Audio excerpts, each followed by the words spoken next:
One of my favorites. Alliance are exceptional in the world of Dota. Players come and go. Success is temporary, but the Alliance is permanent. They are one of the oldest, most loved and supported orgs in Dota history, and yet Alliance haven't been close to the top since their iconic squad won TI3 7 years ago. S4 was the first to leave. He joined up with Notail and Kuroki to form their own team. That team became Team Secret, who coincidentally won the tournament we are going to discuss. And while Notail and Kuroki both made other teams which have gone on to win TI, Gustav and the Alliance have not enjoyed the same success. After TI9, Alliance started again with a new roster. It started well. They won Dream League 12 in October and held decent placings at other tournaments. However, they didn't make the step up in the biggest games. Now, Gustav, the favourite son of Swedish Dota, has returned to where it all began, and with him we ask, will a new era dawn for the Alliance? Can S4 lead his team back to the summit? This video will take a close, detailed look at the Alliance's series and the playoff stages of the We Play Pushka League. Our goal is to understand the current Alliance squad, their performance in the tournament, and their challenges moving forward. Welcome to the first in this Lodbrok Dota series titled Insight. I'll be your host, Vlad. Thanks for watching. Nico Baby, the breakout star, Carry. This is his first opportunity with a premier organisation, and he is the least known quantity in the team. Has been with the team since October. Limp, the pub star, mid. Currently number 2 on the EU leaderboards, played competitively for a long and stable period with complexity, but has been unable to transition into consistent top placings at top tournaments. He's looking to fulfill his potential and prove himself as one of the world's best mids. Has been with the team since October. S4, the veteran, offlane. Has now been with the team for a month and assumed leadership. This is S4's team. He most recently played competitive Dota for EG 9 months ago, but had been playing high-level Dota with prestigious teams OG and Secret for years before that. Hanskin, the journeyman, soft support. Has played a lot of competitive Dota in teams that weren't winning big tournaments. This is his second period with the Alliance. Like Limp, he's looking to make the step up to become the best. Has been with the team since October. FNG, the experienced recruit, hard support. A CIS Dota stalwart, he is serving as a stand-in with the potential to become permanent. Alliance placed second in the EU group stage with strong performances. In an upper bracket BO3 playoff, they faced Virtus Pro Prodigy, who placed third in the CIS group. This is where we begin. We are looking to understand their laning patterns and general style. What works, what doesn't work, and why it is so.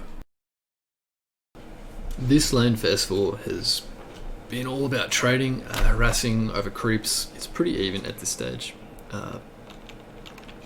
Show the last hits, 25 versus 17, slight advantage to the monkey. That's kind of what you expect, but it's still pretty good. It's still pretty decent for Alliance. Especially in terms of their other lanes, or in comparison, the mid's losing quite hard, and top, the axe is more or less free farming. He's getting really, really fat. So what I'm going to show you here is the first real big play from Alliance in the laning stage in this lane, and the consequence. I think why they're doing it, they're going to go aggressive onto the monkey. I think why they're doing it is they're trying to take advantage of the H pool. This is more harassing. The monkey has just delivered more tangos. This is all he has, and he's already queued up a salve. He knows he needs more. So heads up play from Epileptic. So S4 for the first real time is just ignoring the creeps, and the creep wave is pushing into S4. They're not really needing to do this. It's just a play they think they can make, so they will.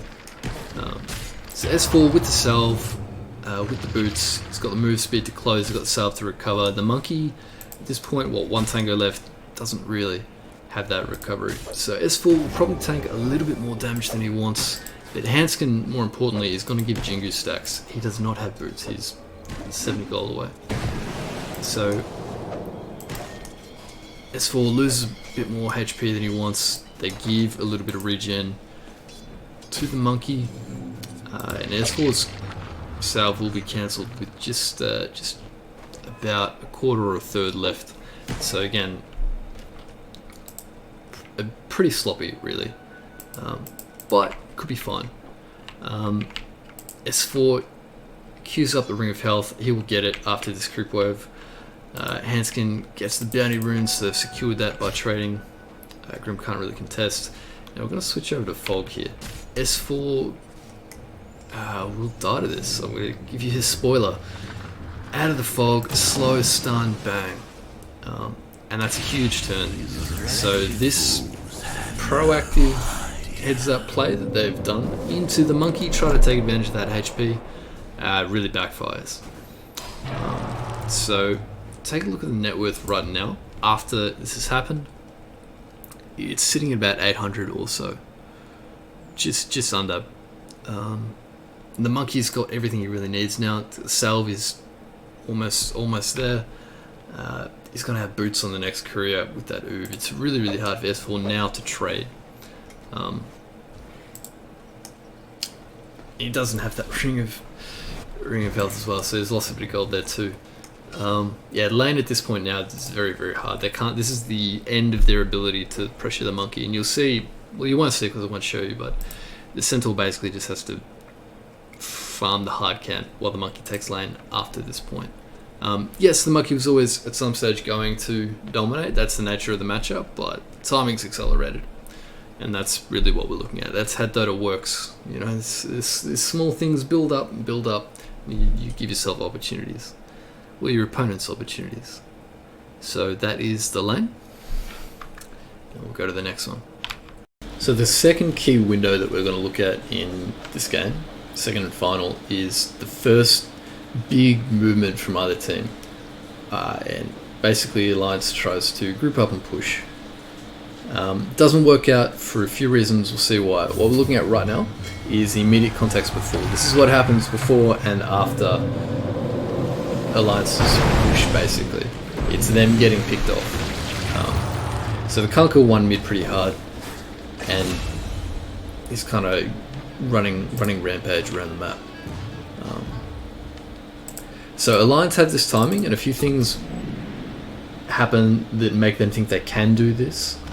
We'll look at those. First timing is the 10-minute catapult, which has just spawned. Chen also gets a mech on Courier very shortly. Well, it's coming on Courier.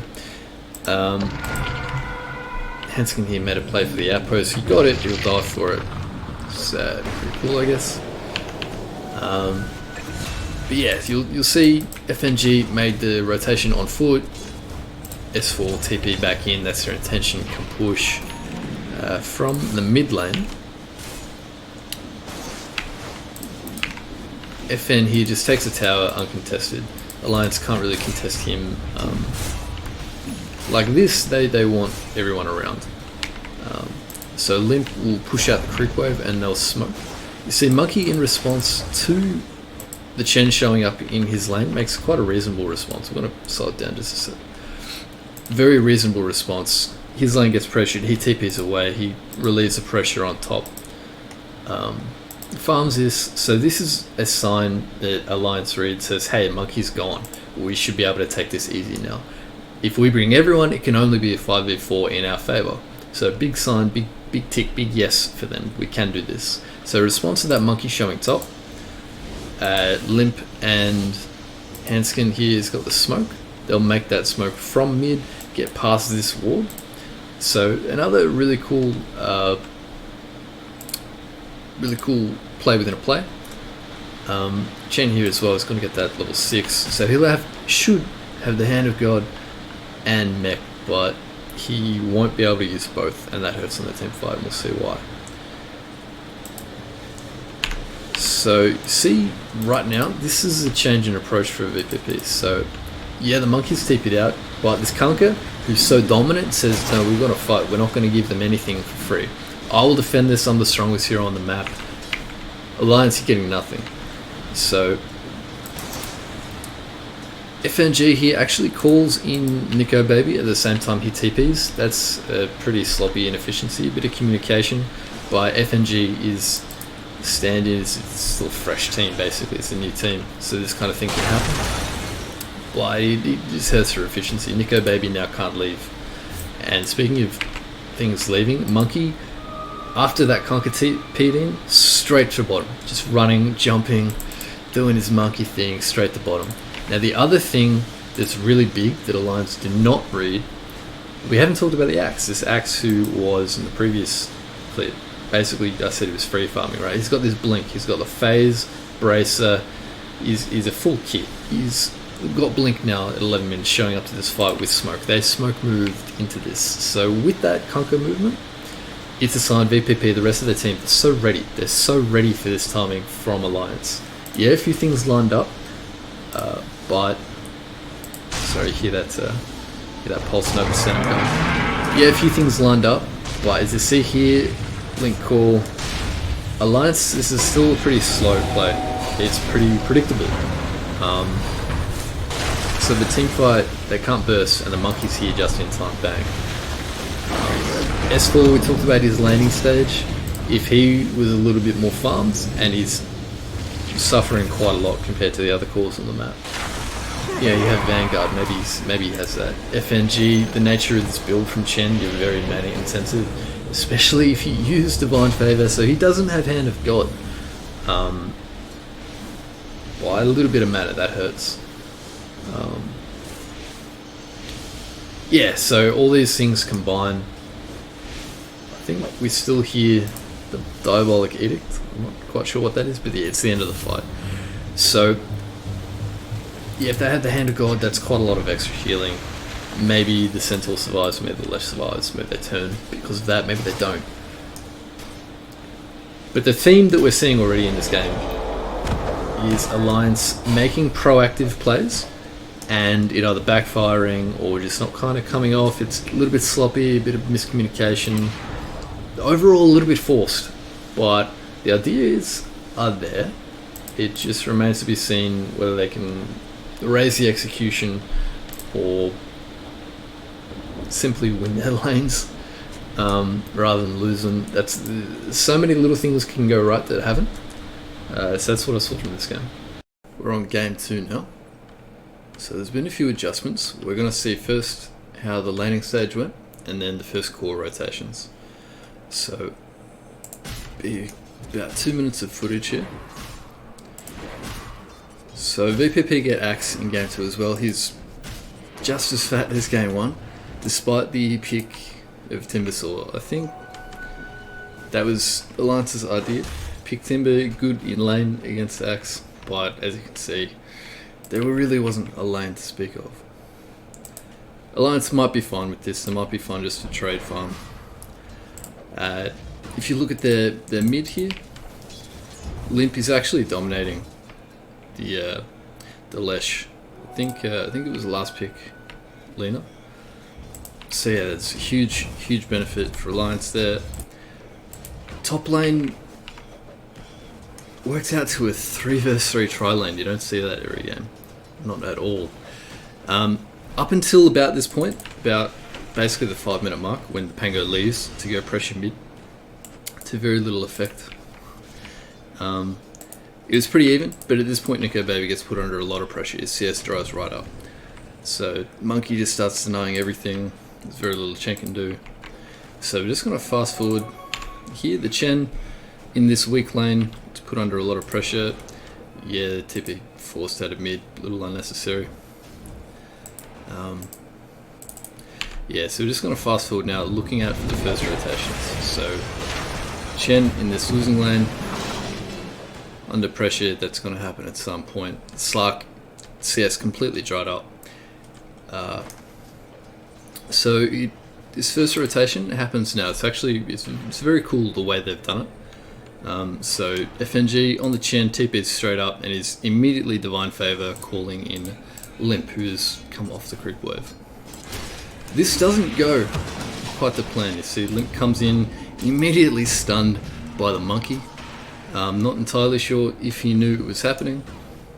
If he did, awesome heads-up play, but basically the gank doesn't work out. They chase. They really try to make this a kill alliance, but doesn't quite work out. So from here, we're just going to be watching Limp. So all the pressure, all the hopes of alliance kind of go onto Limp this game. Yeah, S4's had a really good time on the Timber with Switch and net worth, but he doesn't quite have the same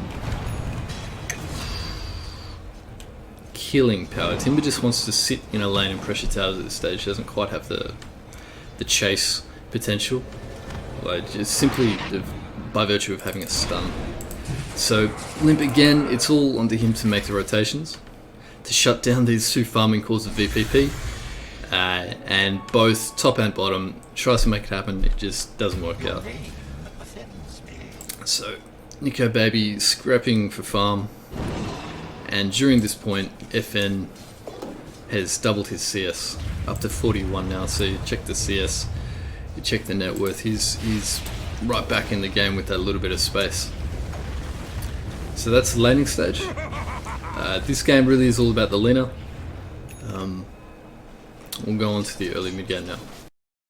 So Limp on this Lina is the big teamfight damage, the big hope of Alliance to really snowball this game in their favour. We're going to watch how the first teamfights go for him. So start off pretty well. Versus the Oracle, yeah, that's great. But the moment he's exposed on this Lina, he's just so vulnerable and he gets picked off. So this is the first one, the first death of Limp. And you look at the net worth even after the death, he's, you know, top dog. But that will change.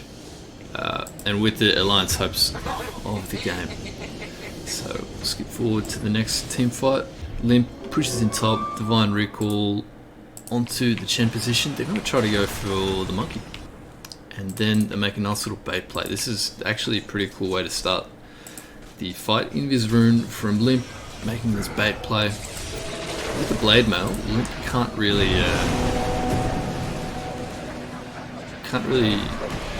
use the spells. So it starts off a little bit awkwardly. Fight will develop some. As you see, his items gone. First item, Everlands, no Yules or anything.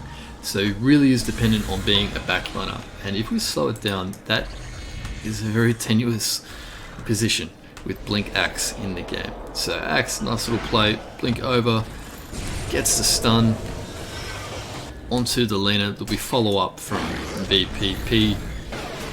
And this is Limp in a world of trouble.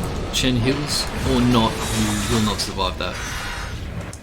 So fight again is pretty much over for Alliance, and trying to save him, they lose his life as well.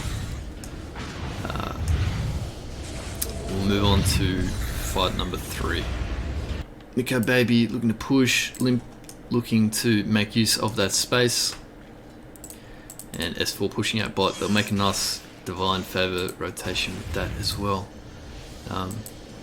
making good use of the Chen, but it's not enough to actually get a numerical advantage in a fight. So Limp dives here, VPP already in position, they read this play, they know what's happening, and Limp, before the axe even showed up, he's less than half HP.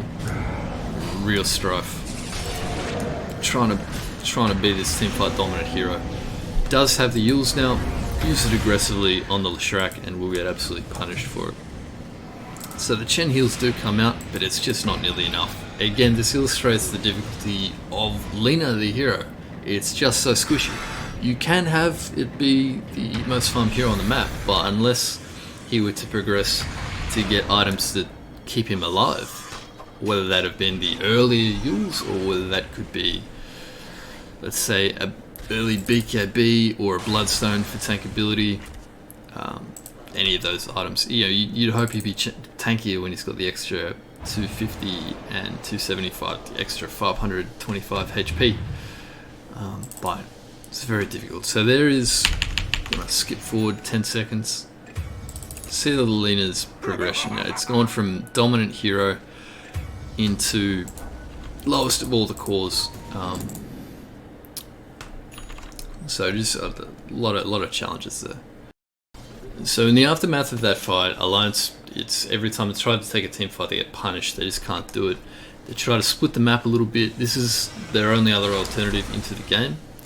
It's still pretty even in net worth, but it's slipping. VP coming together. They probably have a bit of a greedier lineup. And you'll see the inability of Alliance to really split push this game. So they've got Lena showing top to push.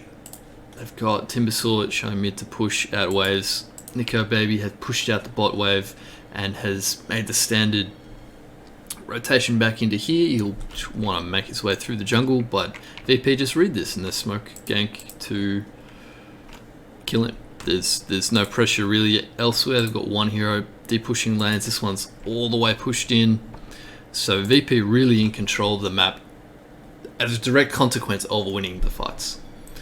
For Nico Baby getting caught in this position, this low ground, is a sign of things to come, as we'll see in different series. But for this series, it's essentially the death knell. Alliance can't teamfight, and they can't generate an advantage to split push. Every time they've made nice, divine favor play to overload a lane, VP simply have TPs ready. It's not something that I've looked at this game specifically, or that I'm showing you this game, but I'll just tell you, VP, they use their TPs really well this game. To recap that series, the things that we looked at, the things that we'll be looking at into next series, I think there's some questions over Limp's ability to solo carry. Now that should be a ridiculous statement, because this guy is ranked 2 EU. He can solo carry games. It's more realistically whether or not he can do that in the competitive environment, in pressure knockout situations, which is what we have here. You can argue that Limp is giving himself a chance. You look at his play in the games. He's making plays with game-winning potential. They're just not coming off, essentially. Basically, the simplest example of that is failed ganks on enemy carries, right? That works, they win the game. That doesn't work, they're in real strife. So maybe better coordination with the team. A different day it works out, it doesn't. You give him time. He's got the talent. Is what I'm saying. There's also questions over S4 drafting. The play I think is much more important in this series, but the draft looked pretty weak at times. They certainly couldn't deal with the axe 2 games in a row. That's something you look from the draft to improve, to get answers one game to the next, to adapt. They weren't able to do that. That axe was even stronger game 2, so that's a glaring issue. And I think their second string heroes, their second choice heroes, very underwhelming. So that was the Pango for Hanskin. It got put into a tri-lane situation and completely failed. And the Limp second choice hero, the Lena, was very vulnerable. Is that hero choice? Is that player depth? Is that drafter choice? Remains to be seen. So those are the things we're looking at into next series. In a general team style, Alliance were very kill horny. We're very aggressive, and I like that. There wasn't awesome coordination. It was pretty good, but I think with a little bit more time that could improve a lot too. It's just sloppy at times rather than crisp. Chen as a +5, just on a side note, really tends to encourage that. So there's questions whether Alliance are getting baited into it a little bit by themselves, encouraging themselves to do more than they perhaps should. So those are all things to look for moving into series 2 and 3. Quick rundown of the draft. Alliance make a few adjustments.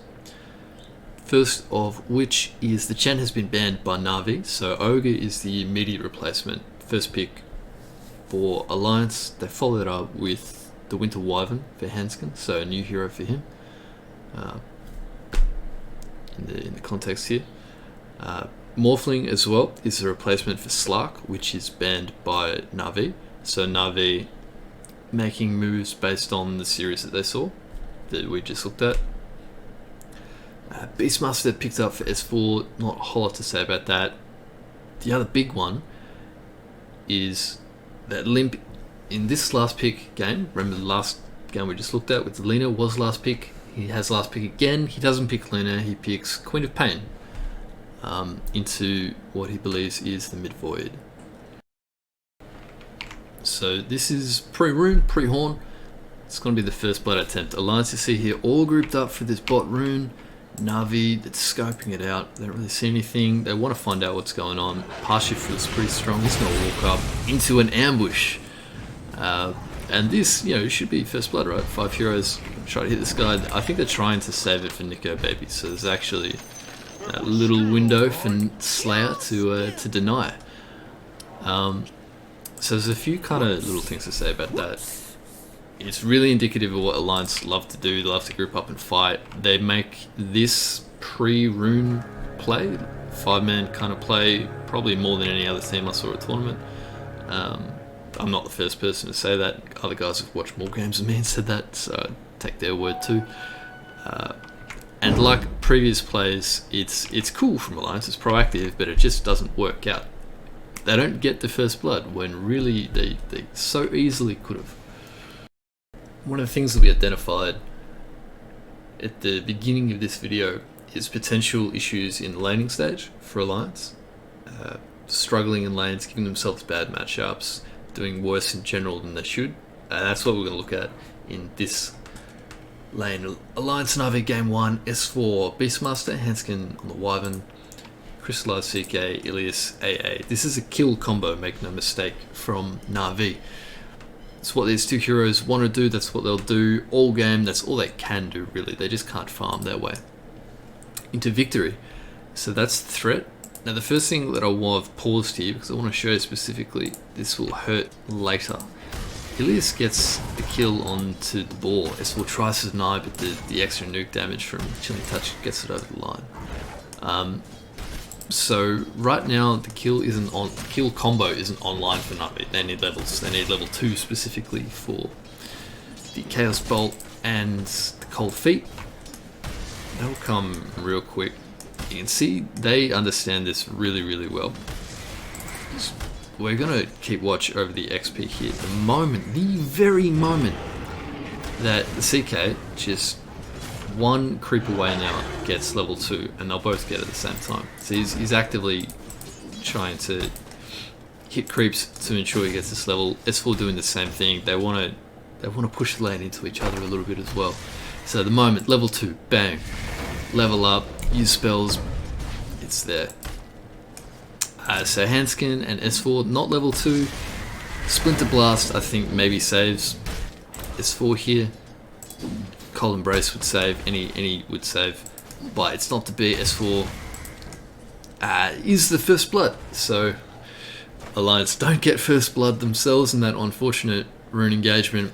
Give it away. This is perfect for CK, and it starts a painful lane for S4. You can see up until kind of this point really, moving forward is basically even on CS. It really is the kills that go 100 to 0, turn this around for Na'Vi. So we'll skip forward a little bit. The next time is this coming up, it's level 3. We're actually gonna slow it right down here so we can see what's happening.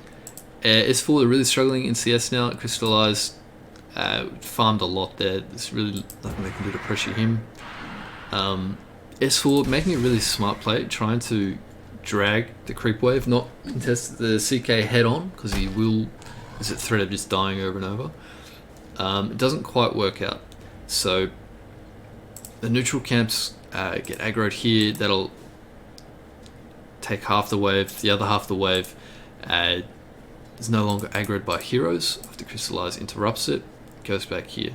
So really awkward position now for the Alliance heroes, and they kind of get baited into just an even worse awkward position. So they can't get this creep over on the right. It's dying too fast. And Crystallize says, hey, you cannot pressure my AA at this lane. Didn't go the boots, FY, went for the bracer. And he just hits so hard. So the combo with level 3 now hurts even more. and there's nothing that S4 can do here. He's already made the mistake in paying for it.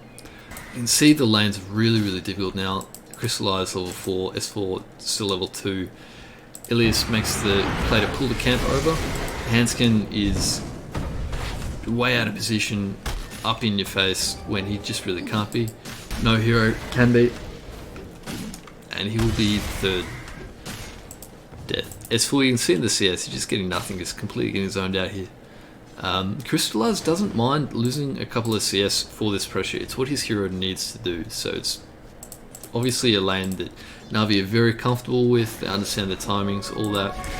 As we near the rune timings, S4 gets, for the first time in lane, a little bit of a reprieve.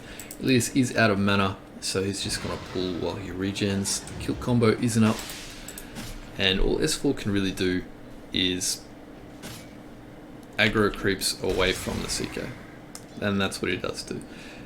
The other thing he can do in future is, like he did before, use the ball and try to cut the wave, or drag the wave, interrupt the equilibrium. That's what he will do here. That's what I've got the camera on the ball for. So this, he won't actually aggro it all the way, but he's just messing up the equilibrium so that it will push back to him. You see here the wave is pushed into Crystallize. Tower will kill it, and the rest of the wave will push into S4. I'm going to fast forward. In the meantime, obviously, he's just going to farm a little camp. So efficiency play. S4 does experienced play. He knows how to recover. Little tricks he can do.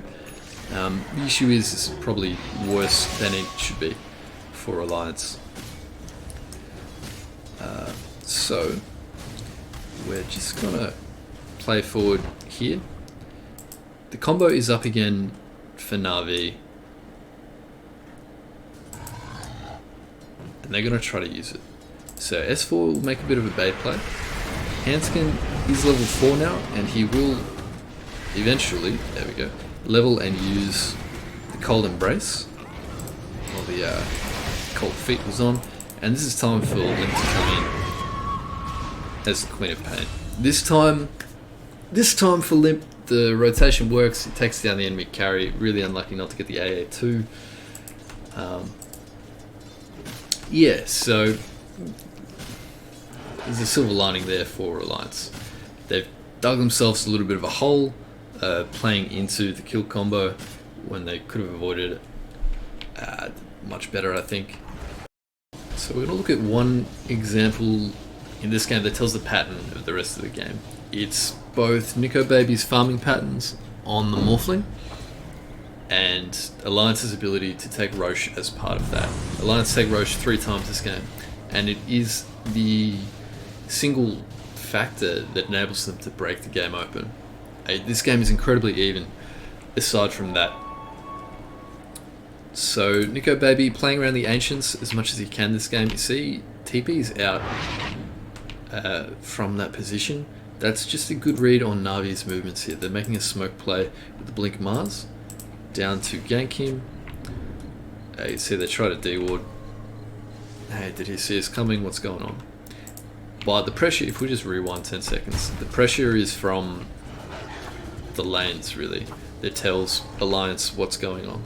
S4 pushing in top pretty hard. Mid waves also, no one there. All that tells Nico Baby, hey, they're probably going on you. There's probably S4 on the mic.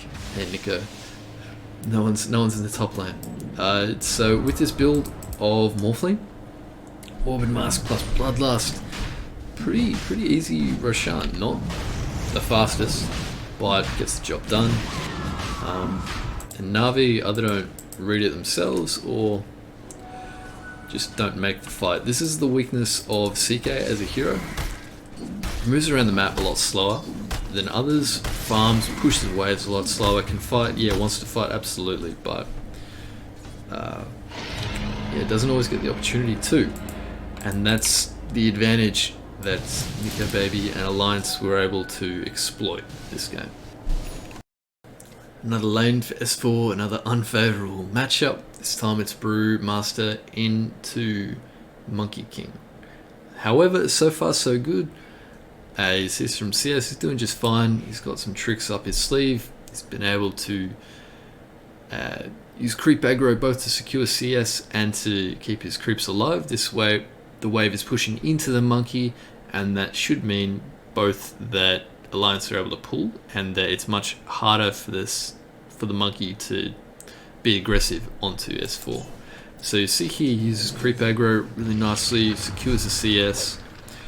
What's not so good for S4 is, like game 1, they basically get too aggressive. Even the lane that we just saw previously with the CK and the Beastmaster, there was still deaths from being aggressive onto the AA, and that's what we would just see here. So S4 gets hit, wants to trade because he thinks that the monkey is going to return to CS. He thinks, hey, you got a CS, you can't go on me. But with the level 2 timing on Disruptor here, they've got the kinetic field, the burst damage is really, really strong, and Hanskin is pretty late to respond. Uses Inkswell too late, and it's first blood again for S4. So that's pretty much the dream scenario for Monkey. He can get boots if he wants, queue that up, get more regen, whatever he wants, but the lane is much harder than it should be based on Alliance being too aggressive.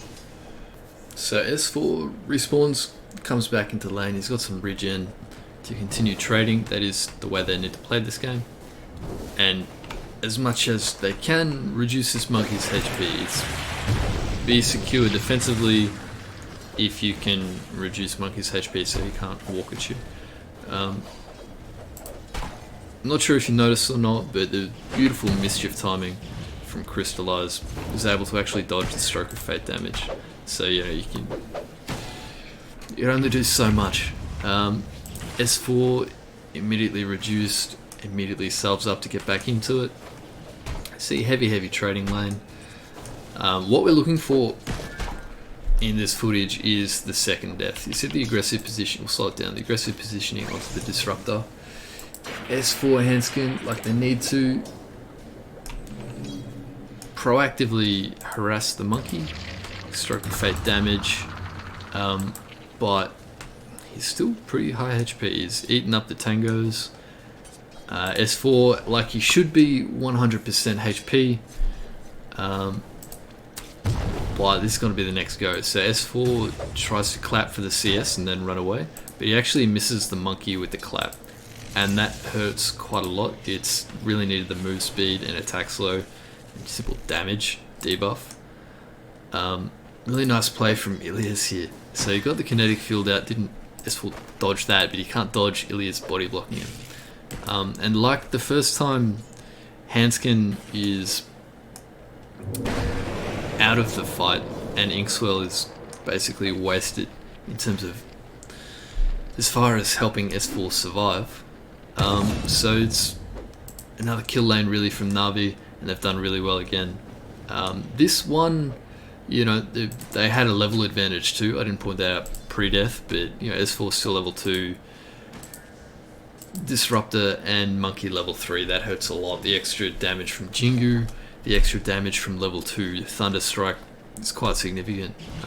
So even though S4 is got boots, well now he has boots, I don't think he had boots before the death.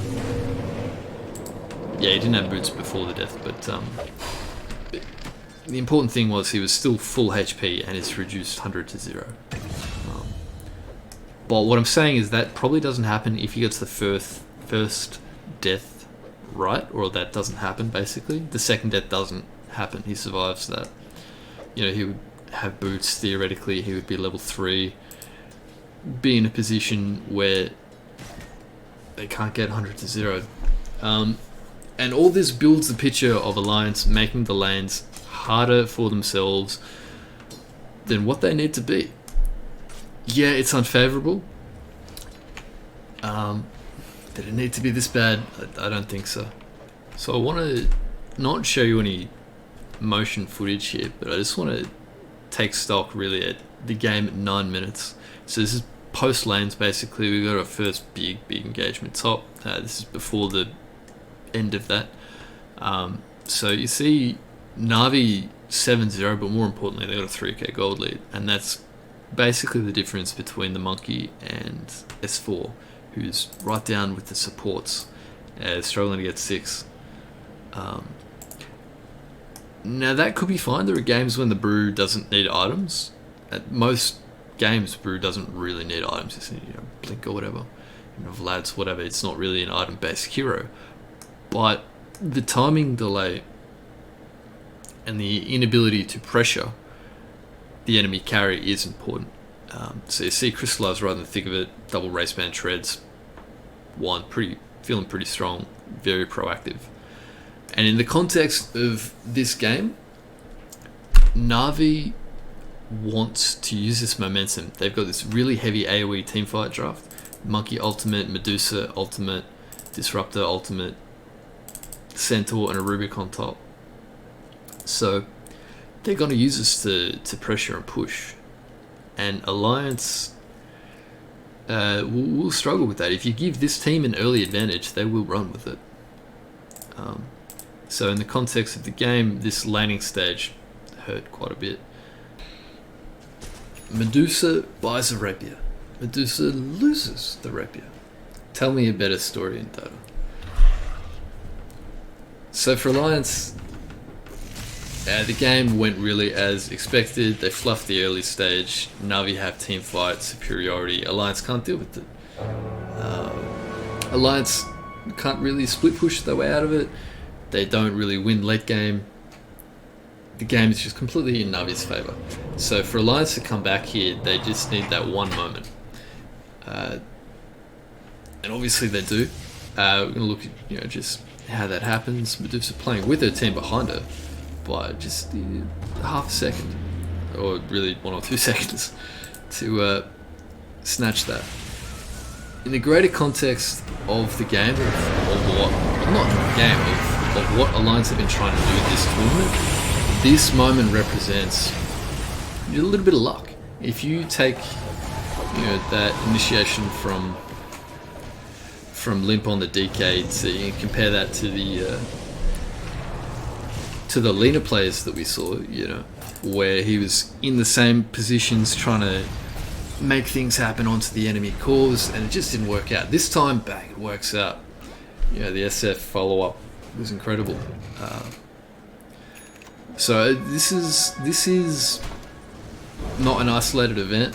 This is not Alliance out of the blue. It's what they had been trying to do, especially versus VPP, the whole time. It just worked out this time. Maybe Na'Vi just became complacent. I think it's pretty fair to say that. But yeah, it's what I'm really drilling home is Alliance were created this opportunity. They had been looking for this kind of opportunity. They're the team that can do this out of the blue because they give themselves a chance. And it worked out in spectacular fashion this time, so kudos. Well done.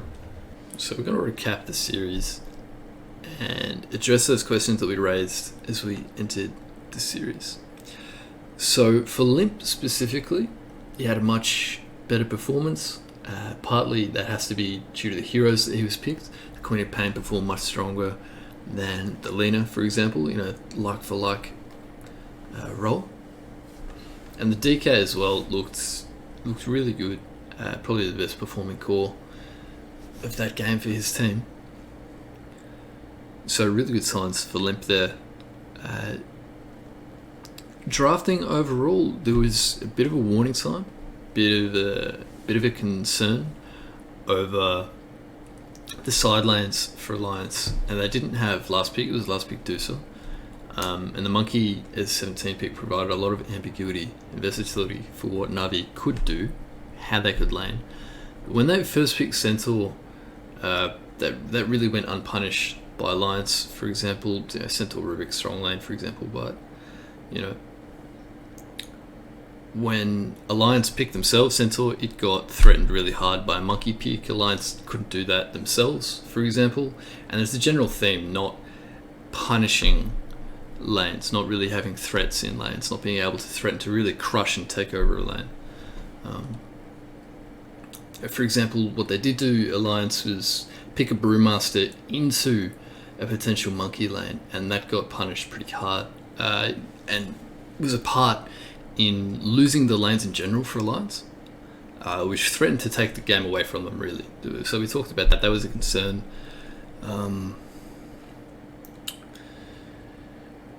The Centaur in general is something that we see in the next series. So not really dealing with that is something that to look out for Alliance. Move into preparing for the next series. You're an Alliance fan. You're part of the Alliance organization. You're coming into this match with Liquid, and not only do you have all those small little details, the Dota details in your mind, you've got a larger narrative picture here, especially because it's Team Liquid. This is your old roster. These are the guys that left you for another team after TR9. There's something personal on the line here for Alliance. Are we improving the squad? Are we regressing? We're one of the biggest organizations, biggest brands, longest history, most storied team out there. Along with Na'Vi, who I didn't even really mention about that. It's the old Classico, but Na'Vi have really kind of fallen into mediocrity, so it's not really. You don't have the prestige that it used to, but this is still something personal. There's something personal, not prestigious, but personal about this matchup now, Liquid versus Alliance. So for the players themselves, get back into those Dota specifics. These are the questions that we have of the team leading into the match. For S4 and Hanskin, can they fix their laning issues? There was a consistent pattern of being too aggressive, not playing to their timings. You compare that to the lanes they were against. The CKAA, for example, really played their lane crisply. They understood the timings really, really well, played to those. S4 and Hanskin didn't have the same chemistry. So that's something to look for. Limp as well, he performed much better against Na'Vi. Different heroes, but can he still handle the pressure of competitive Dota? That's something that's going to be really hard for him to prove, to shake until arguably they win. He gets a trophy, that's the one way to guarantee to get that monkey off your back. On a side note, that's going to come from picking the right heroes in the right situations and then executing. Does he have those heroes that can take over a game? Can he do that competitively? So far, he's really been a firm pos 2, space making, with the Queen of Pain, with the Dragon Knight, with the Lina, being really aggressive, trying to make space early. We haven't seen him so far be a pos 1 either, so that's something to look for. Can he, will he, should he? For their safe lane, FNG is a stand-in. The heroes have been solid, not outstanding, but solid. Ogre and Chen, does he keep his place in the team? Is something that he'll be asking, be playing on the back of his mind. Can he stand out? Something to look for. Nico Baby as well. This is his big break. Overall, his Slark and Morphling have been solid. The SF was good, not great. Does he have the depth and pressure up against more difficult teams? Now that teams have got a bit of a look at him, he's not an unknown quantity as such anymore. Teams are paying more attention to him now, I think. So Liquid especially, they played Alliance in the group stages. They know each other a bit better now. So that's something under the spotlight. How will he deal with the attention, Nico Baby? As a team, they're drafting. Alliance enjoyed a good group stage. Now, as I just mentioned, their first choice heroes are gone. So if you look at the Team Liquid's bans here, I'm just going to spoil a little bit. It's really consistent. The Death Prophet, the Phoenix, the Chen, all gone. Those are the 3 first choices for Alliance, and they're gone. So how do Alliance go with their second string heroes? And as well, how do Alliance do the same to Liquid? Can they shut down Liquid's strong heroes, or do they have to ban them, and will they ban them? So, for example, they've got the Lone Druid banned every game, they've got the Coddle banned every game, the Grim banned every game. And the Mars, actually, it's the same first 4 bans, and they give them the Shadow Demon Centaur. So,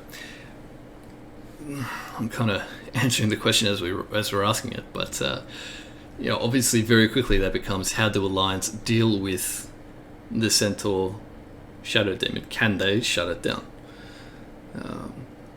Centaur was something that they played against that very last game as well, so that's standing out. And the last thing is, really, can Alliance win lanes? That's something that they haven't done before, that we've looked at. It makes the game much harder than it could be for them if they're drawing or losing lanes and then coming back through map pressure, team fight pressure.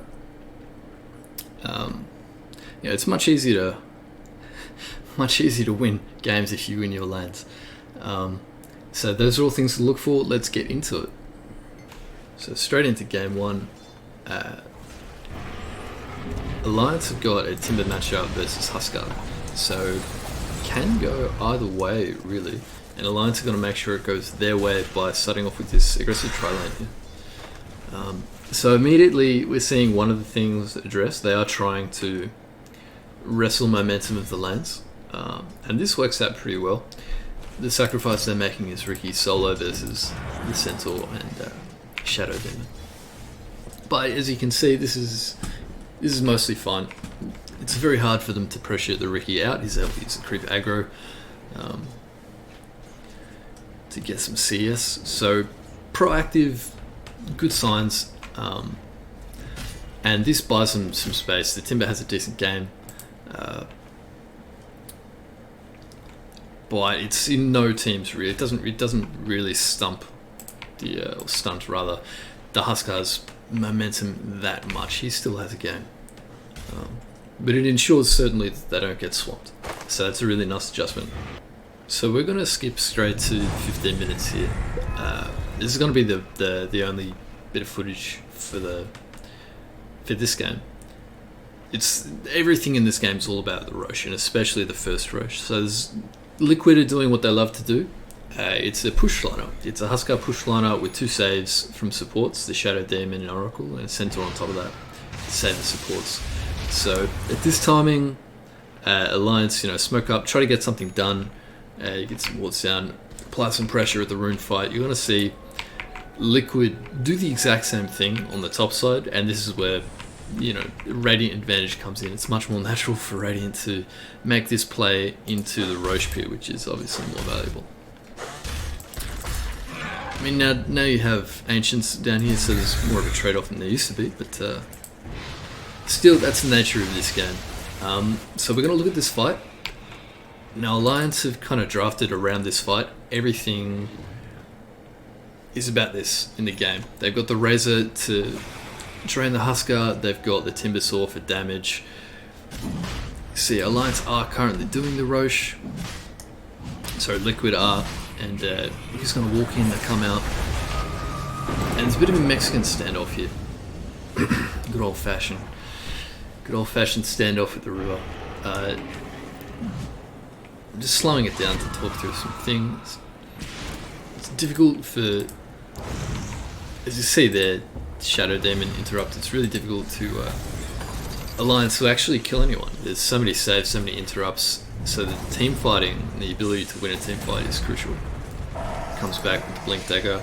So he hasn't gone for those finished Vanguard or anything. Boxy's itemised for this timing. Both teams know it's all about that. Nico Baby's got the Diffusal Blade.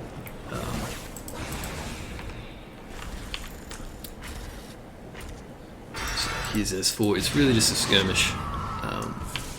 The teams will back off here. Limp didn't want to commit the static link just yet. So there's a ward that's placed here, really nice from Alliance. When the game is all about team fights like this, warding for team fights is so important. So obviously Liquid had this one placed just before. The sentry from Alliance doesn't catch it. So nice adjustment there. But this ward from Alliance does enable them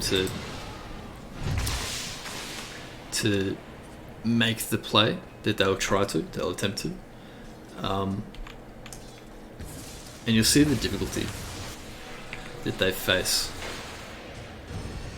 So here we're going to see the Ricky initiation with the smoke onto the supports. So these are the two they need to burst. It's so crucial for Alliance to take out these supports. We saw you can't kill the Centaur because he will be saved. You have to kill the savers. So S4 Nico Baby make the play by the Centaur ult prevents that.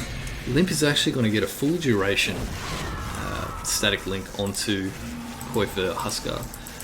Normally if you say Rezar gets full duration static link of the enemy carry, that could be game winning, but it's not. I just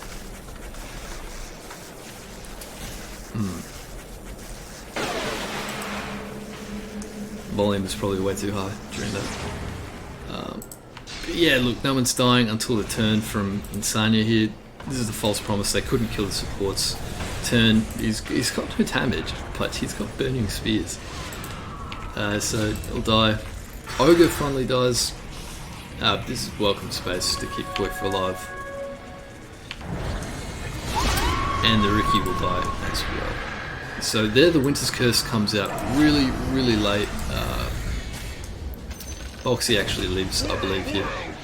So it's a complete wipe for against Alliance. They weren't able to execute their team fight.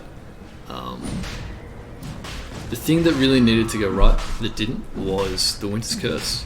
That's the big team fight ability that they have, the only one really, and they just couldn't use it. So if you skip back here, 15 to 4. Skip back to when the opportunity was. This is the proactive use thing. It's got to be proactive. Coming up. It's got to be the initiation, and they had the chance. They had the ward. They gave themselves a chance to use it.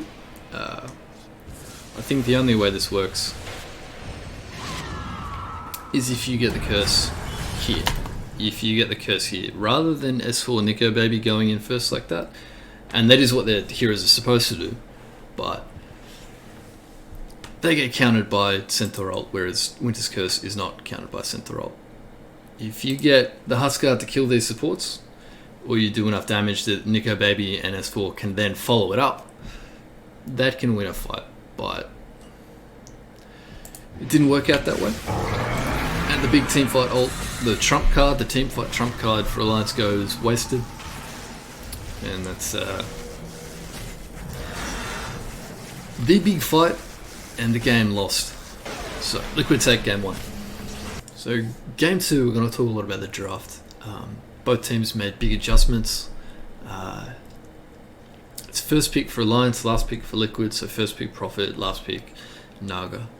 So I want to run through individually the hero changes for Alliance, for the players.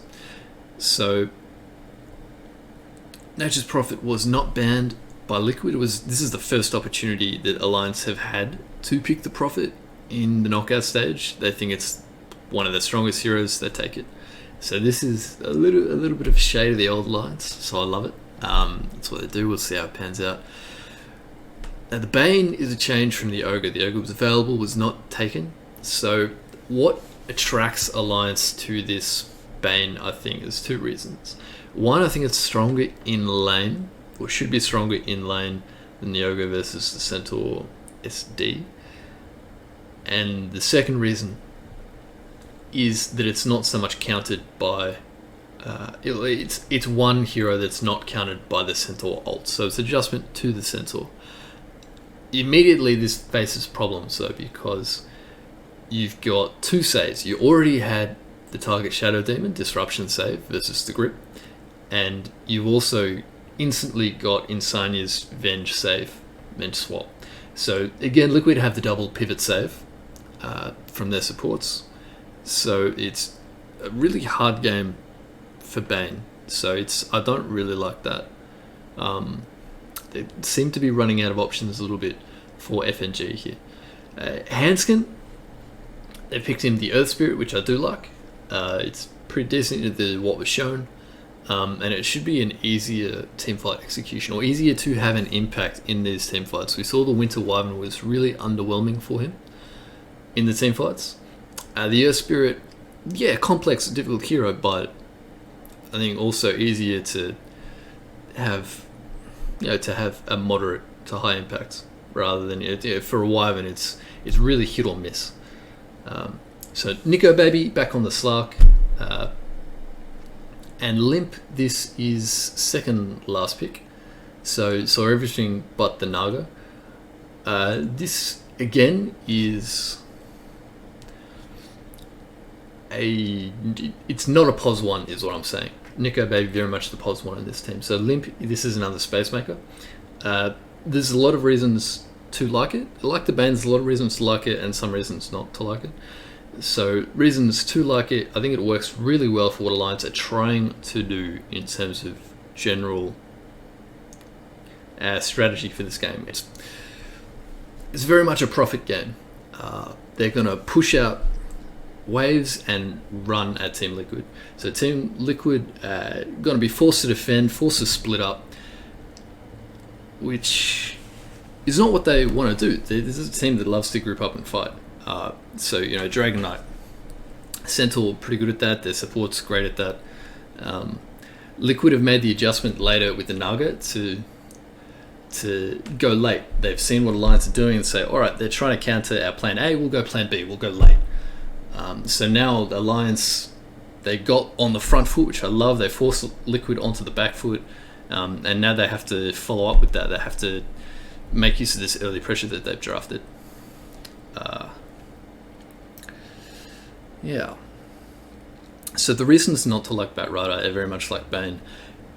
It's really hard to get a lasso, basically. You've got the Shadow Demons save, you've got the Vengeful Spirit save. What they really like about the Batrider is that it's a specific counter to the Dragon Knight. So in lane, it's you can really punish a Dragon Knight. So that's something that we were looking for from Alliance in general, is their ability to crush lanes, to pick a counter and really run with that. So that's what they're trying to do here, and I like that a lot. Yeah. So overall, a lot of adjustments. I think they've tried to do the right thing here in a lot of ways, Alliance. We'll see how that pans out. We've just got a really quick screenshot of the laning stage 2.5 minutes in. Just want to show you that Alliance's adjustments did really work. At least up until this point, got a little advantage which you can push on with. So they, after a bit of musical lanes, got the matchup they wanted. Batrider into Dragon Knight here. That is a sick Dragon Knight set, just by the way. If it'll load. Oh, come on. There we go. Look at that thing. Yeah, look, anytime a Batrider has any denies, he's having a good time. So Slark also doing pretty well. The Slark is a nice hero into the Centaur. So obviously it's a stronger lane than previous. And S4 on the Prophet doing okay up against mid. We're going straight to the 20-minute mark here. So it's pretty even on the net worth, and that's really the Naga making space. Alliance have been as aggressive as it can be. Liquid, doing a really good job overall. There's a couple of things I want to point out on the map. The first is, have a look at the warding of Alliance. So we've got a ward up here, we've got a ward here, and a ward here. So this is the area that the Naga traditionally wants to, push out from.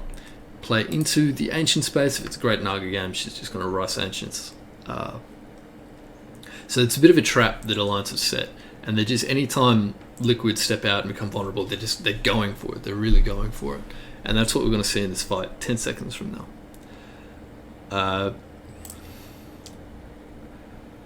Yeah, we'll skip straight into that. So this fight, it's not really even as much about the bounty rune as it is about this warding control. So you see there, Insania tries to de-ward, does, and that's instantly Alliance can go for it. So not everyone is immediately in position, but they're really going for it. So Liquid do have everyone in position, and it's really a Liquid favoured fight. But there's a sick escape here from S4. Nico Baby manages to get onto the real Naga. S4 comes back in. It's 3v5, but they're still running at it. S4 leading the way, and they're squeezing out kills. Olympia, he just got the blink dagger like 5 seconds ago, and gets another one. So this makes the fight now Alliance favoured. So it's not even a big win for Alliance, but it's really indicative of how the first 15 minutes post lanes went. The kind of game that was played, just the sheer aggression. And if you look, net worth, it's still even Alliance favoured, but they are actually under pressure. This Naga is a real threat late game. They won the lanes, but they actually needed to this game. We are at 24.5 minutes now, and something different is about to happen in terms of the tempo of the game. So you can see here, just from Alliance's perspective, they're pushing really hard side lanes, or all lanes, pushing bot. No one's defending this, pushing out mid, and they're waiting top and laying a trap here, which is really, really cool play. What's really different is what Liquid's about to do. So, look at the net worth graph. Very little has changed since we left off. Still very much favoured for Naga late game. There's not a lot of pressure on this hero, and this hero will carry. But the rest of Liquid are looking to fight. They've got 3 blink daggers. Shadow Demon, Pos4 has a blink dagger. The Centaur has a blink dagger. Coiffel and the Dragon Knight has a blink dagger. They're going to try to make use of these. So 25 minutes. Gonna look to hit a bit of a timing there, do something. S4 actually, I swear to God, this is a great bait play. I swear this is totally intentional from S4. So what's happening here is no one is defending bot. Now that tells S4 and Alliance that Liquid are top. They already had FNG and Limp in position, ready to kill someone, but now they're just gonna counter gank essentially. Slark here is, confirming no one is bot, so they must be top. And this is obviously a great position to fight for Alliance, being so close to a tower. Hanskin as well, just recently pushed out a wave, ready to go basically. So we're gonna watch how it pans out. Again, I've got to emphasize, this is against the grain of the tempo of the game, and really what Liquid probably should be doing. So this is, I think, Liquid not adjusting. We talked about them being on the back foot and how that was not their A game, their plan A. This is an adjustment into what Alliance are doing. So I think this goes back to Alliance getting rewarded for finally engineering a draft advantage in the greatest game of the game. So immediately they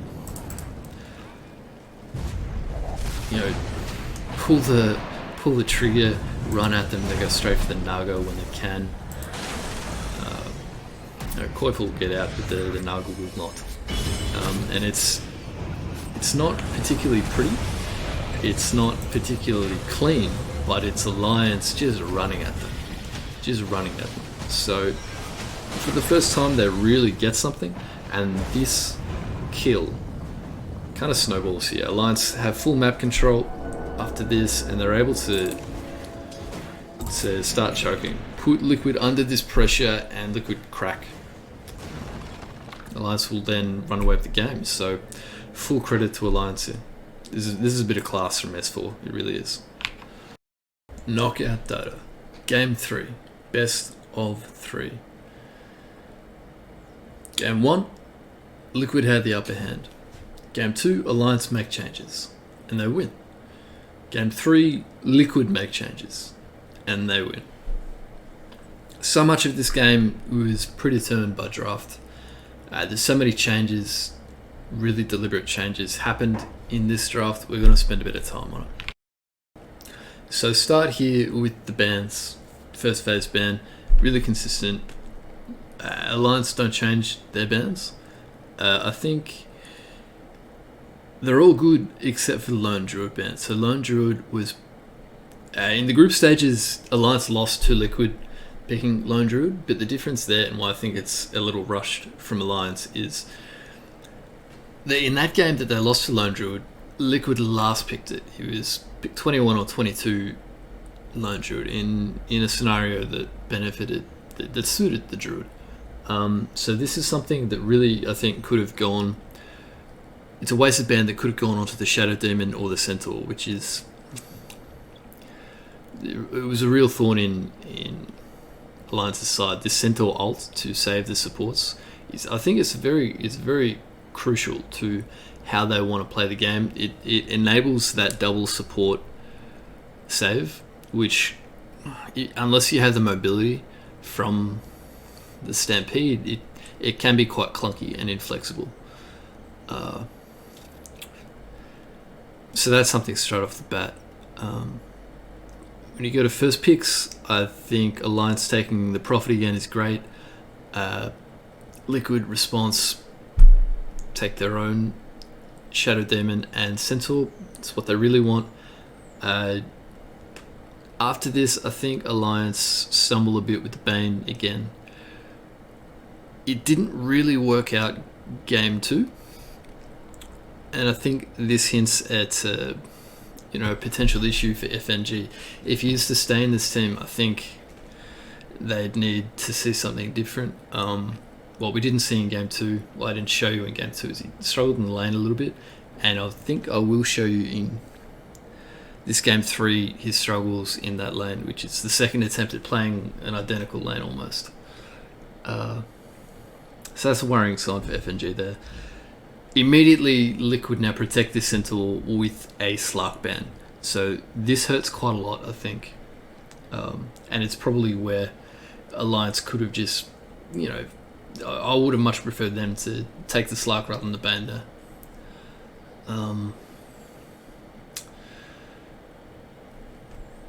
So next is the Pango pick. I think this didn't work out the first time we saw it. We looked at it, and it doesn't work out this game.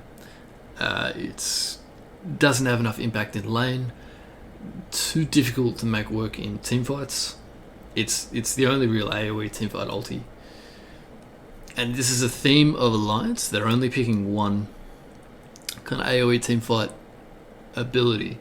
And previously it was the Hanskin Winter Wyvern, and alone in that sense that struggled. And it's the same again for the Pango. So with the Slark being banned, again we see Nico Baby's second choice is, or the hero picked for him is the Morphling. This time it doesn't fit nearly as well, I think.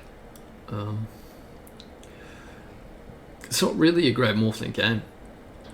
It's basically the crux of it. He can't really E-blade these 3 heroes from Liquid already. Shadow Demon Disruption, Centaur incredibly tanky, and Oracle can make himself Magic Immune or just save a teammate.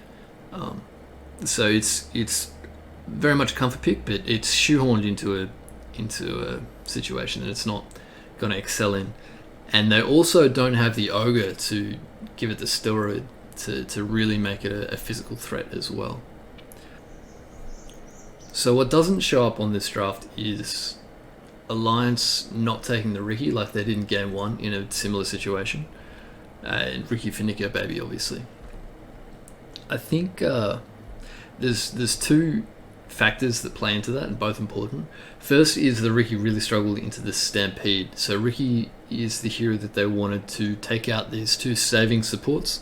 He couldn't do that because every time he tried, they'd Stampede and just run away. This Diffuser wouldn't do anything, Smoke wouldn't do anything. It wasn't enough.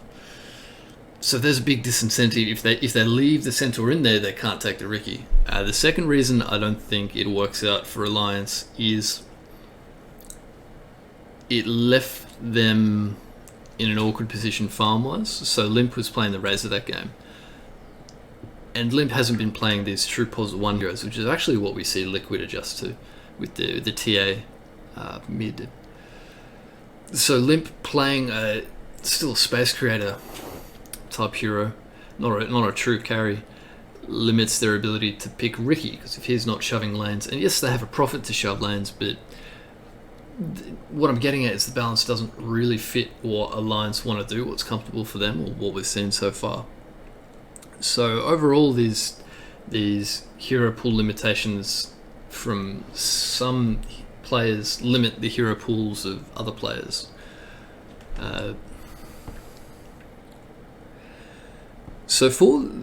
got something to say here for the profit. I mentioned before it's great to see the Alliance picking profit.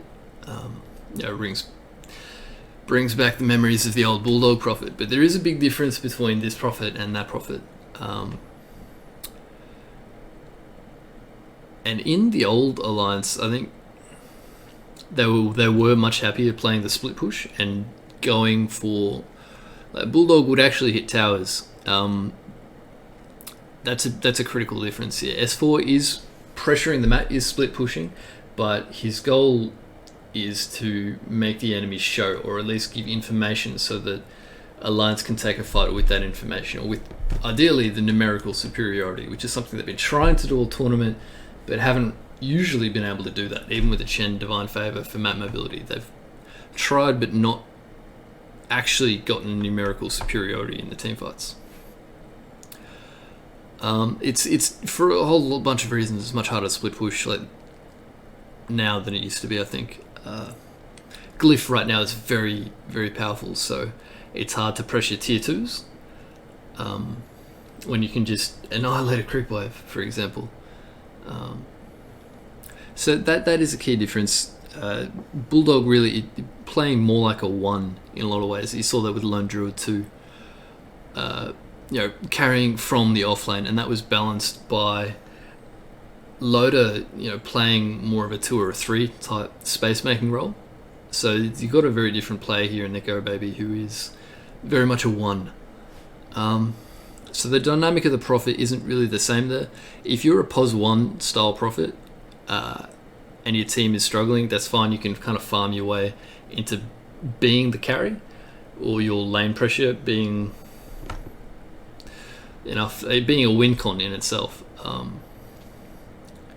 But if you're not, if you're a genuine POS 3 profit and your lanes are losing, or your POS 1 and 2 are struggling, it's really difficult. It's a really difficult game. And that's kind of what we see. That's where profit looks bad in pubs, especially. Yeah. So it's quite nuanced. The last pick here is not so good. So the Bristleback we saw is something different. Bristleback mid. So this, I think the idea is this is Alliance doing what Liquid did game 2. So they're adjusting with their last pick. They say, all right, we're going to go a bit later. The Bristleback it's not a push hero. I think it's going to delay the game. It's going to stand in front of towers and delay the game enough for the Morphling to carry. And with the TA pick, that's really, really difficult. The TA just rolls this game. What else happens is you see a 22-minute Aghanim Scepter on the Shadow Demon, and it removes Bristleback from the game. This item says, remove Bristleback. It says, Bristleback is no longer a hero in Dota 2, and that's so crippling for Alliance.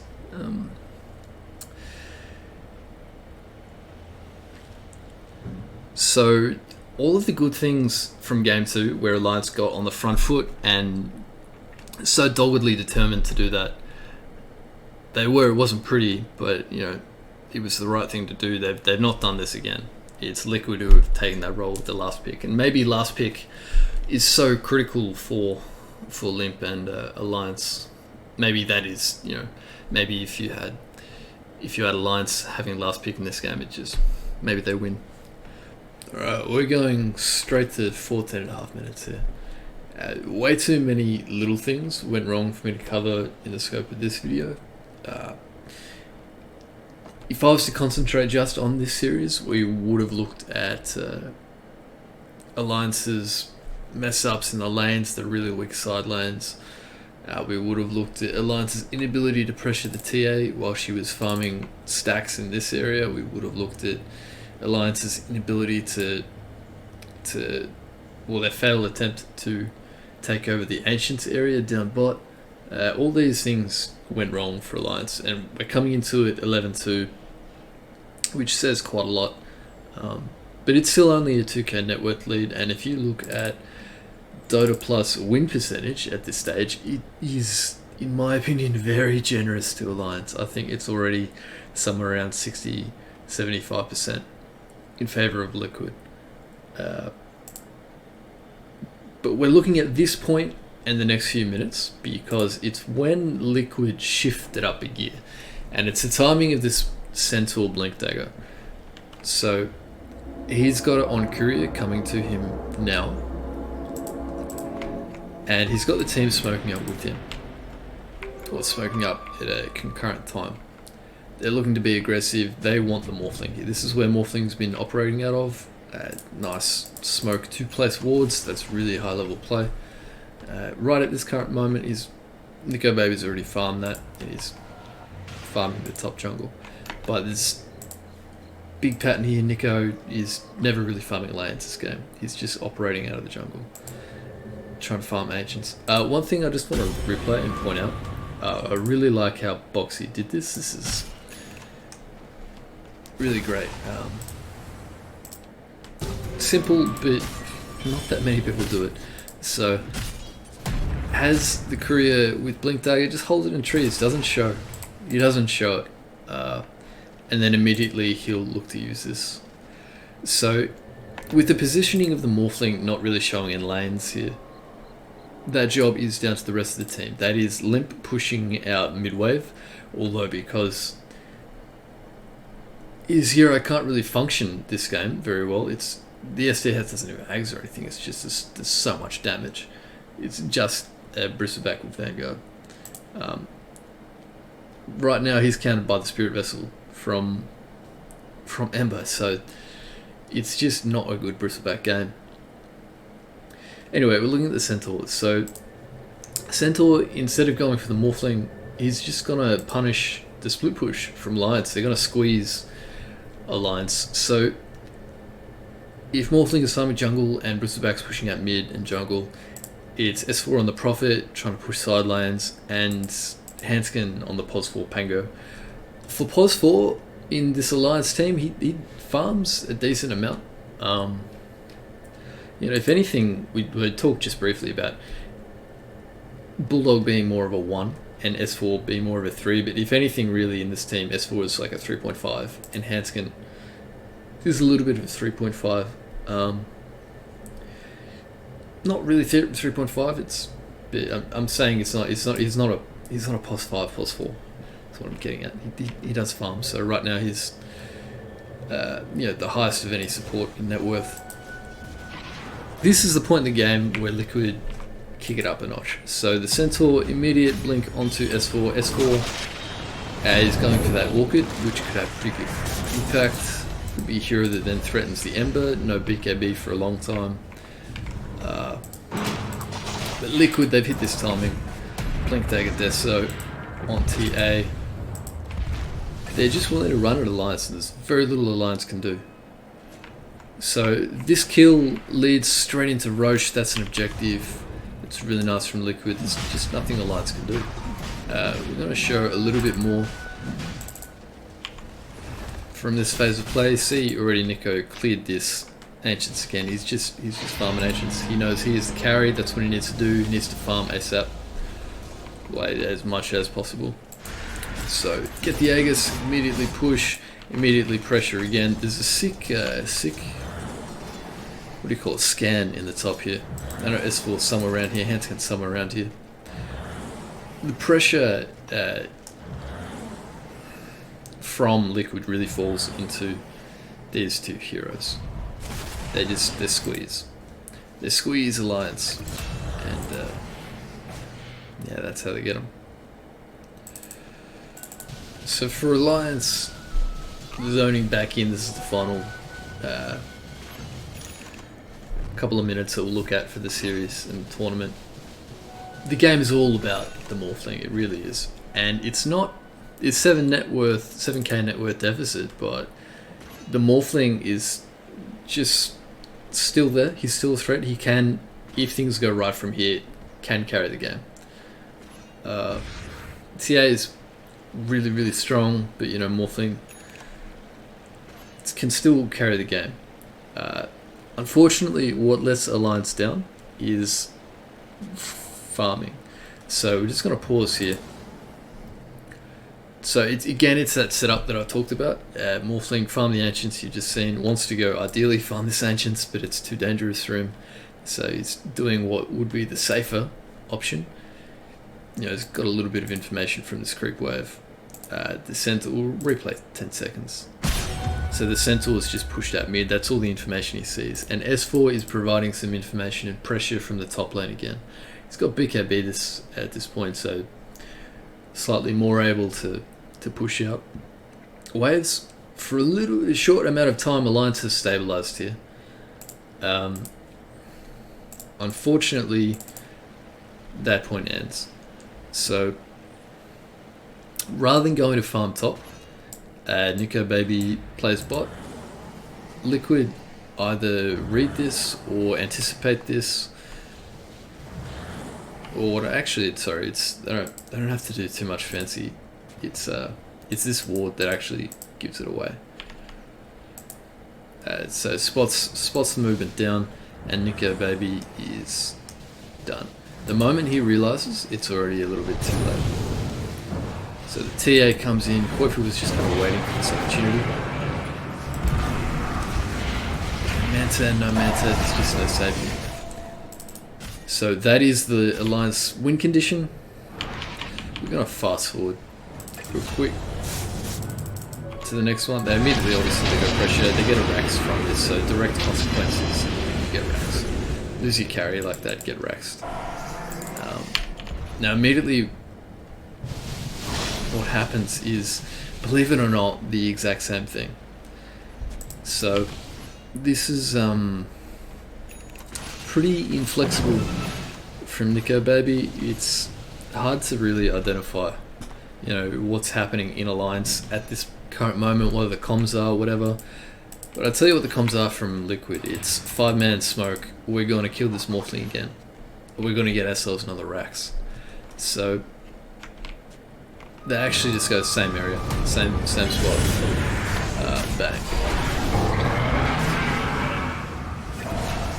And that's more or less the last chances of Alliance. Look at the net worth here. It's Nico's really fallen off. The Ember now overtaken him. It's so hard. Koifu got another 3 more K. This means he's gonna have a Hex, and that makes Morphling's game even more unplayable. Maybe if he gets Skadi, finish that Skadi plus Lincoln's instead. You could play, but at this point he can't. So this was kind of Nico. This is Nico Baby's first big team, his breakout chance. This game, his team needed him to stand up, and that's put him in a hard position. But he wasn't able to pull out a miracle. Alright, so here we are. We've looked at 3 series, all the knockout stages for Alliance. We asked a lot of questions, and now the time is for some answers. The lanes remained a problem all tournament. That didn't show great improvement. Game 2, it was Bright Spark with the attempt at a Batrider pick to crush the DK, but that was a bit of a lone moment. Game 3, they sort of regressed and threw the laning stage out the window a little bit in draft and play.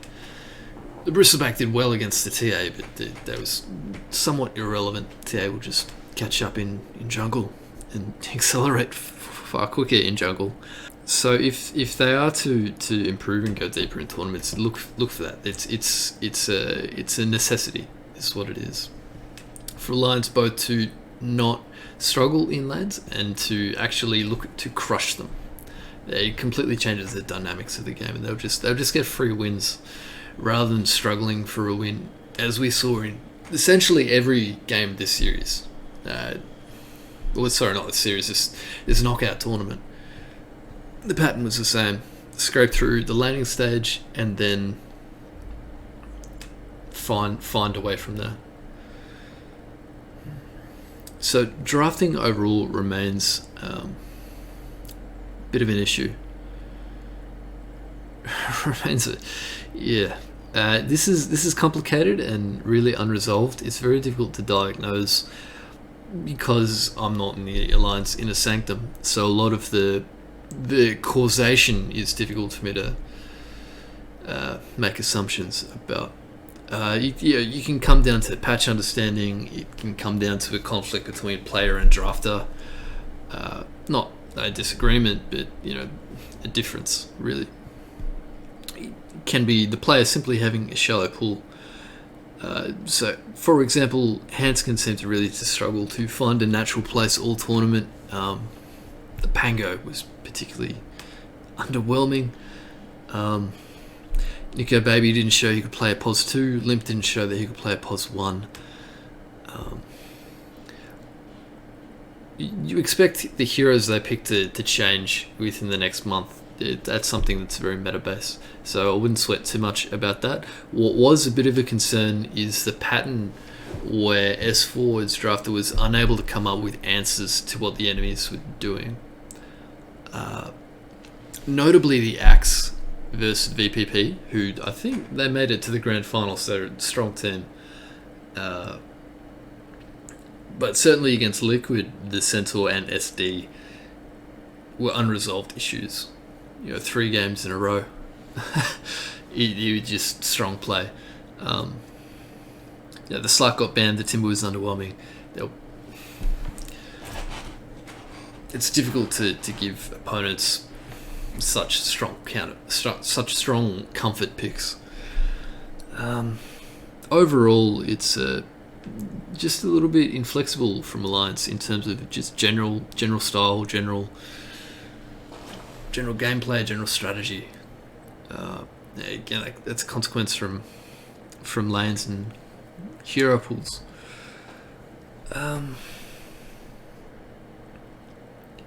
You expect player synergy certainly between lanes to improve a lot. S4 and Hanskin didn't show great chemistry. That can change within 2 weeks for sure. FNG, new member of the team, if he stays, can only improve, I think, in terms of laning stage performance. So on a final sour note, it's to close off the negatives. It's this alliance team is not the split push kings of old. Personal level, that's the dream to have that come back, but it's not this lineup so far. We see S4 is first picking Prophet and split pushing with it. It's not quite the same, but at least he's doing that. So I love that. I'll watch any game he's gonna do that. And now we're on to the positives. So the group stage that we didn't really look at was really strong, and that's when they were able to play their own comfort picks, their own first choice heroes. What you see here banned out: Shan, the Death Prophet, the Phoenix. So their best, Alliance's best, is clearly enough to excel. It's just about that second tier, which is what happens as a tournament progresses. Teams get figured out, metas get figured out, and those teams with more depth are able to go the distance.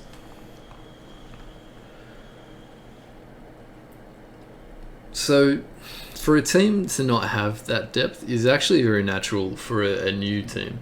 Liquid have been playing together a lot longer. It's a direct comparison. Alliance have not. So their ability to develop, practice heroes drafts is much reduced. Within 2-3 weeks, at most you'd expect them to have another set. That can change with patch. and patches come and go pretty quick. So there is a hell of a lot of room to grow here, and each of their players individually seems to have a lot of talent, a lot of potential.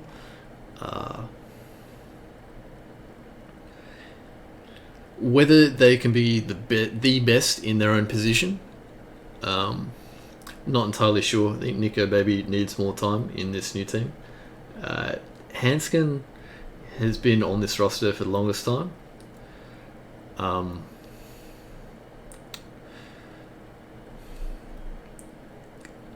He's not guaranteed on the basis of this tournament. He's not guaranteed a place yet, and FNG not guaranteed a place yet. But S4 and Limp look pretty solid. I'd looked for S4 and Limp to be the core of this squad. But yeah, look, lots of room as individuals and a team, I think, to grow. How they're going to go next tournaments, I think. Well, their next tournament is actually right now. It's happening. I think it started today, so like started almost immediately. I think the day after this tournament we've looked at finished, and that is the OG Dota Pit 2020 Online. So in this next tourney, I only look for marginal improvement. I think don't look for them to win that or go to the grand final. But in the next tourney after that, I think you could see some significant real improvement. And if they haven't improved, that's a warning sign, that's a concern. And specifically, if they haven't addressed the laning stage, and if their picks look as inflexible as they do now, then you'd be concerned. But right now, I think it's a good time to be in Alliance. I think there's a lot of potential. I'm excited to see how they will develop, and we'll be watching. So I hope you will too. Thanks for watching. Until next time.